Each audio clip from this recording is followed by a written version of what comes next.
All right, so we're about to start the first video section of the Relearn packet, and I just want to remind you of the way to do this.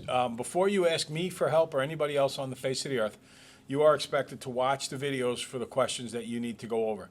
Once you're done watching these videos, you then try working from the packet, and when you work from the packet, it'll tell you which sections you need to do. So for example, this is section A, which is the actual review of the test, and we'll do all of that together.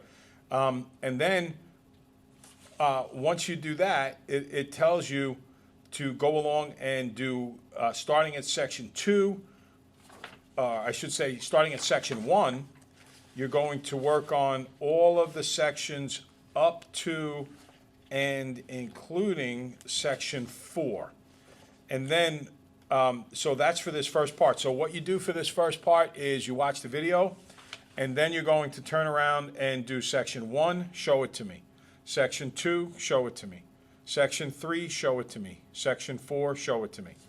And then you're going to watch the second video, and when you watch the second video, what you're going to do is you're then going to do section 5, show it to me. Section 6, show it to me.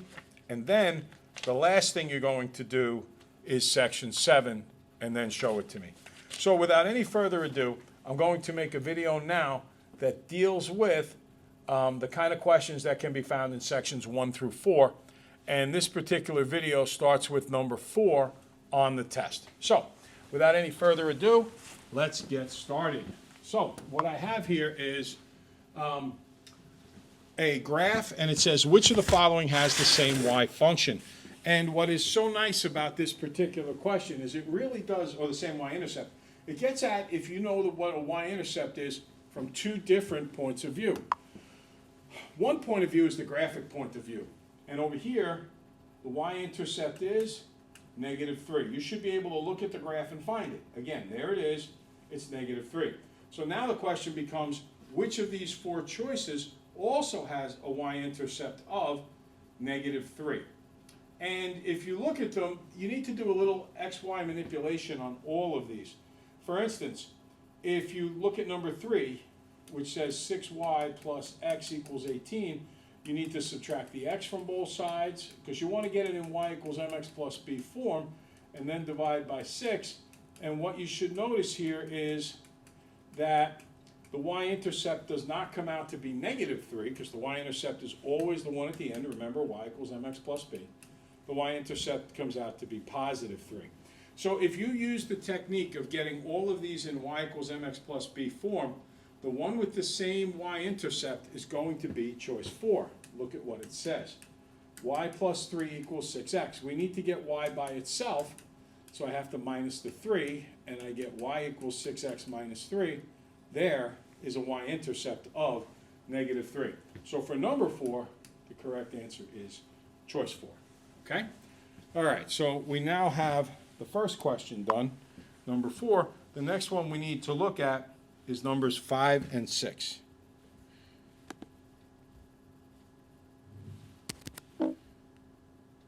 Okay. Now, number 5 says the following, and this was a very popularly missed question. What is the difference in cost between mailing a letter that weighs 5.97 ounces and a letter that weighs 3.003 ounces? So here's the weight in ounces. 5.97 is right here. It's just short of the 6. And all of them in here are the same price, which is 56 cents. Then the other one they're worried about is 3.03, which is just on the other side of 3. So that's here, which is 52 cents.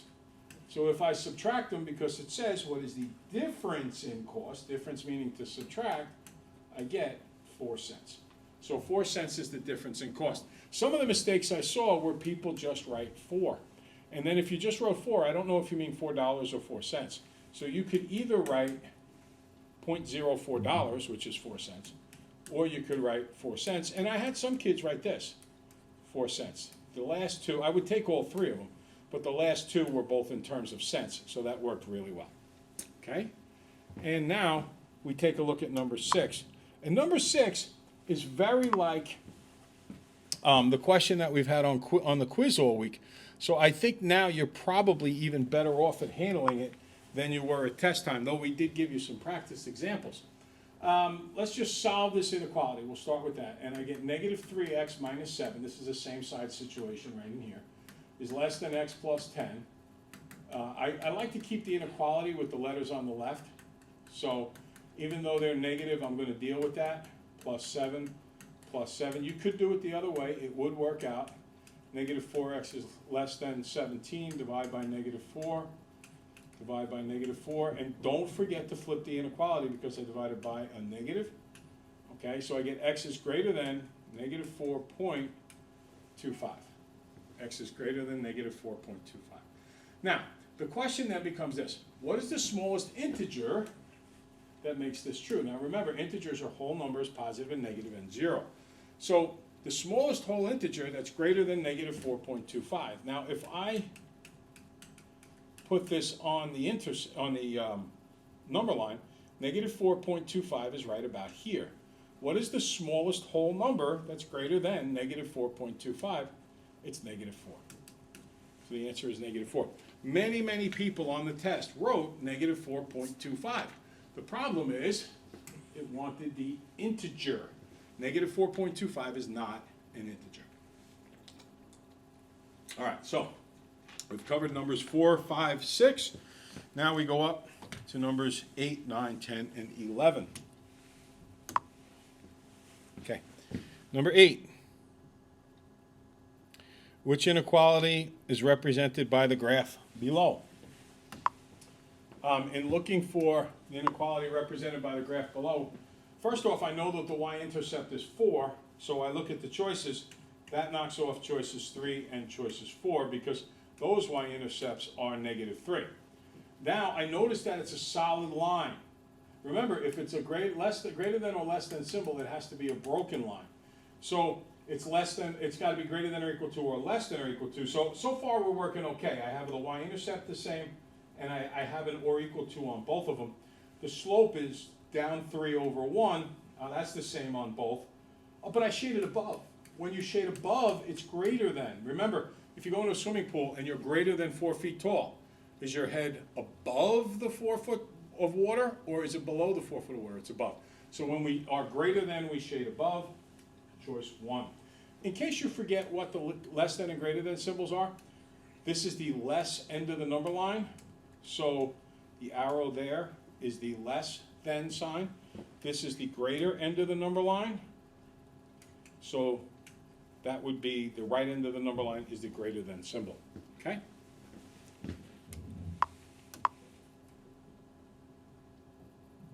Next, which point is not on the graph represented by? So what I would suggest to you is that you go into your graphing calculator, which I am going to do right now, and I would graph this particular function. Okay, so as my graphing calculator loads, let it get loaded up there. And then I'm going to graph y equals x squared plus 3x minus 6.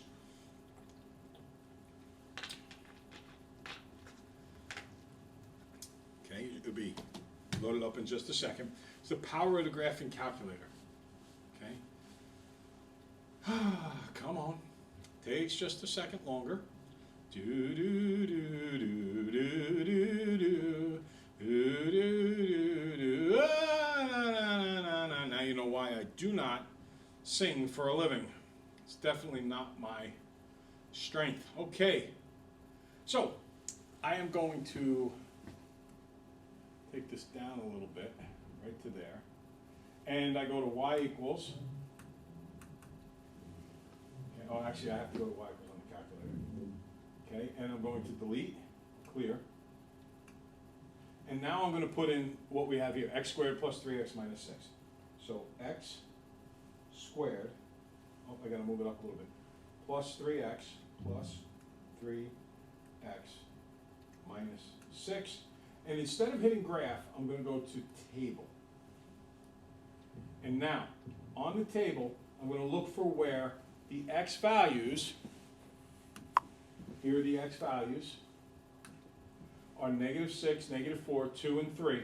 And I'm going to make sure that the corresponding y values match. So for example, in here, I can look up the point negative, there's no negative 4s there yet, but I can look up 2, 4. 2, 4 is here. That works, so that's there. 3, negative 6, I can't do, oh, well, yes I can. Ah, look, it says 3, 12. This says 3, negative 6.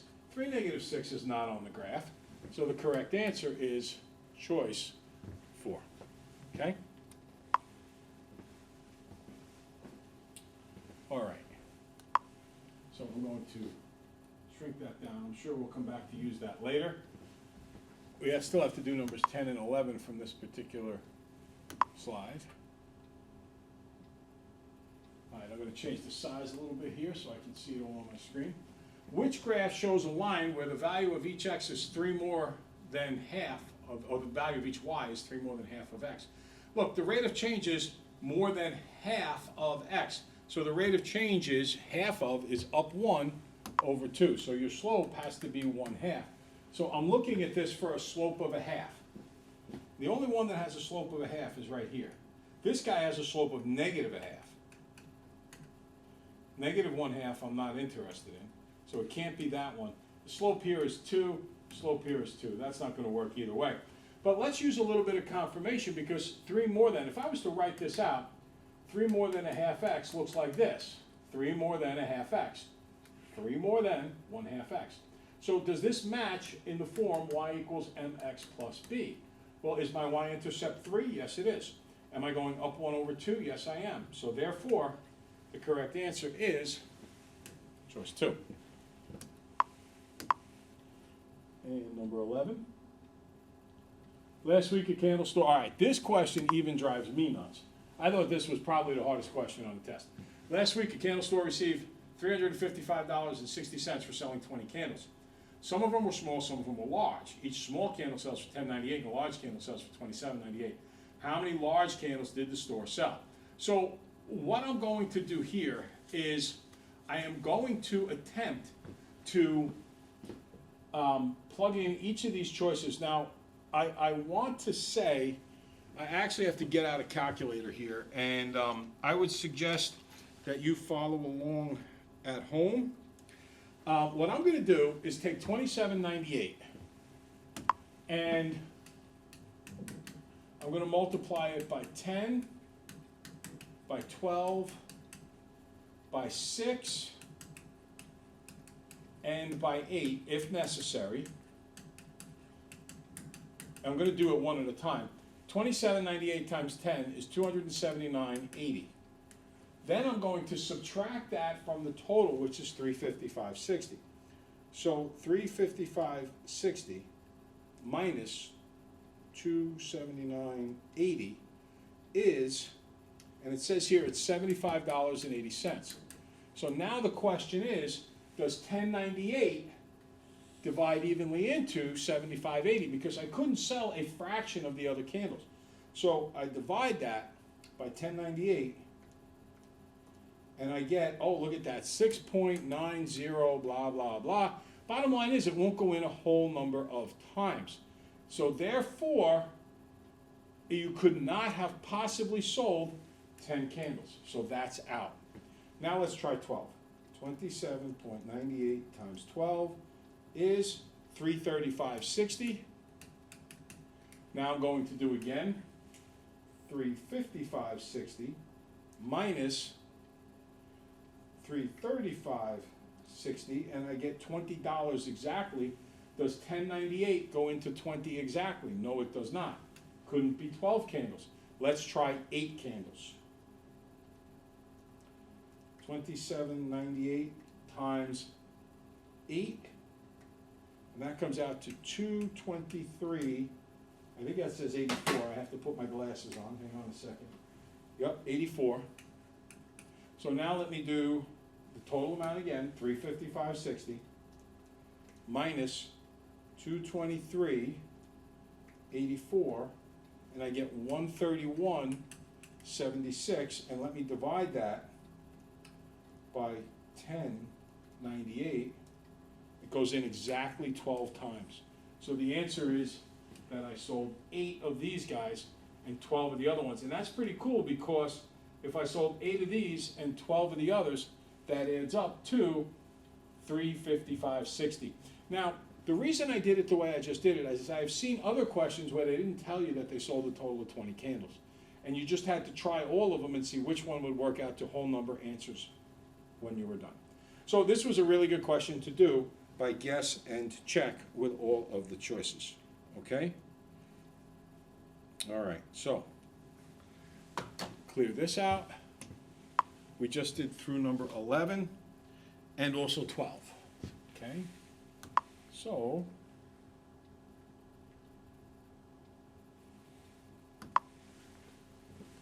firing a piece of pottery in a kiln takes place at different temperatures for different amounts of time.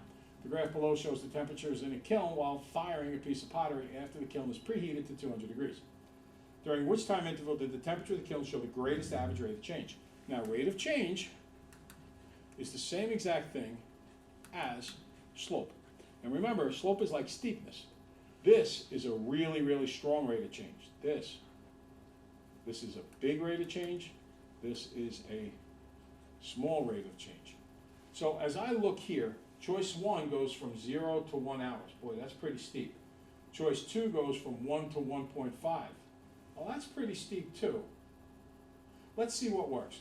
This is the point 0, 200. So if I do 700 minus 200, that's 500 over 1. This would be 900 over 700, which is 200, over a half, which is 400 over 1. So far, this is the leader. From 2.5 to 5, well, there's no way. I mean, look at the angle of that line. There's no way it's as steep. And lastly, 5 to 8 hours, there's no way that's as steep either. So the greatest rate of change has to be on the interval from 0 to 1 hour. Choice 1 is the correct answer. Okay. Now remember, if any of my explanations don't make sense, just go back and watch that section of the video over again. All right, part 1 and 2, part 2, numbers 1 and 2, we also have to do. Okay.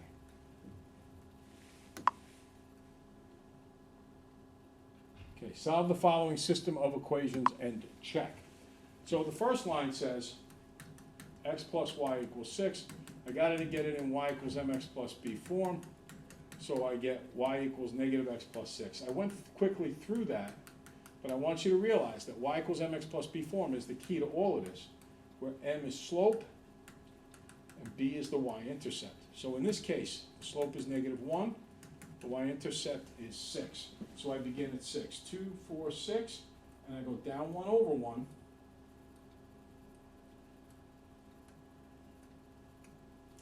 Backside.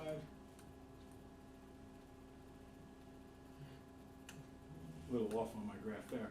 Make sure you write the name of the graph on it. X plus y equals 6. All right, next up. 2y equals 6x plus 4. Divide by 2. Y equals 3x plus 2. The slope is 3. The y-intercept is 2. So that means that I begin at 2, and then I go with my slope of up 3 over 1. Up 3 over 1, backside here. Now I am immediately feeling comforted. The reason I'm feeling comforted, remember, write the equation in the line on there, is because they meet at a perfect point, namely the point 1, 5, and you have to label that point. The last thing it asks you to do is to check, and when you check, you rewrite both original equations. X plus y equals 6, 2y equals 6 plus 4. Any point is always the point xy. Make sure you label this point. If you don't label it, you're not going to get full credit. So I'm going to plug in a 1 for x and a 5 for y. 1 plus 5 is 6. 6 is 6, check. 2 times 5 plus, equals, 6 times 1 plus 4, 10 equals 6 plus 4, 10 equals 10, check. So there is my first graph in question. Fini, complete. All right. And one last one for this particular section. We're going to graph these inequalities. Typically, when you have to do an inequality, they make it a point to give you 1 and y equals mx plus b form, and 1 you need to manipulate. So In this case, the slope is 2/5. The y-intercept is -4. I begin at -4, right? 1, 2, 3, 4. And then up 2 over 5, up 2 over 5, backside. Now, this is a strictly greater than symbol, so it's not going to be a solid line. It's going to be a broken line. And also, it's greater than, so I'm going to shade above. And I'm going to write that equation there. Y is greater than 2/5 x minus 4. Okay, good. So the first line is graphed. Now the second line, we got some work to do here. First, I'm going to add 4x to both sides to get it into proper y equals mx plus b form. We just talked about that equation in the video a second ago. -2y is greater than or equal to 4x minus 6. Then I'm going to divide by -2, and that should be sets off danger, danger, danger alarms. Y is less than or equal to -2x plus 3. Danger, danger, danger, because whenever you multiply or divide an inequality by a negative, you are negating everything. You're negating this 4, you're negating the -6, and you are darn well negating a greater than or equal to symbol. To negate greater than or equal to is to make it less than or equal to. +3 is where I begin. Y-intercept down 2 over 1. And this is or equal to, so I'm going to make it a solid line. And it's also less than, so I'm going to shade below. Write the equation, the original equation on there. -2y, y, minus 4x is greater than or equal to -6. And then I always make it a point to write a great big S where they overlap. And then it asks for a point in the solution set. The one I always look for, if I can find it, is right there, 0, 0. So my point in the solution set is 0, 0. You can use anything in by that great big S, but I like that one. All right, so this is the first video, complete and uploaded. I hope it helped, and I hope it gets you a really good start on this particular, the understanding of this particular material.